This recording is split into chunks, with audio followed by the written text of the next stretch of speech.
Bonjour et bienvenue à notre condensé financier quotidien du vendredi. Voici ce qui fait la une sur les marchés aujourd'hui. Le chancelier Angela Merkel a déclaré mercredi aux représentants des concessionnaires automobiles allemands que les managers doivent corriger les erreurs du secteur afin de regagner la confiance des consommateurs. La Banque du Canada a augmenté son taux directeur de 25 points de base à 1%, une décision qui devait intervenir en octobre. Les cours du pétrole étaient en hausse mercredi car les marges des raffineries étaient bonnes et les raffineries du Golfe du Mexique ont rouvert, ce qui apporte une perspective optimiste après des pertes importantes suite à l'ouragan Harvey.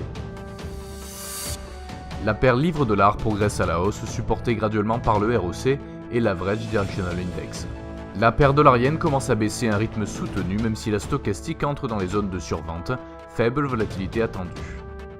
Le cours du pétrole brut a exécuté un mouvement haussier puissant, le Commodity Channel Index signale que l'élan haussier prend de la vitesse.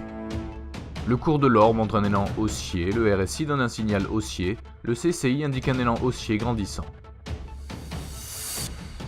Le nombre Baker Hughes de forage de pétrole aux États-Unis sera publié à 17h GMT, les positions net CFTC sur l'euro pour la zone euro à 19h30 GMT, l'enquête EcoWatchers pour le Japon à 5h GMT, les importations allemandes à 6h GMT, l'évolution nette de l'emploi au Canada à 12h30 GMT et les attentes des consommateurs sur l'inflation en Grande-Bretagne à 8h30 GMT.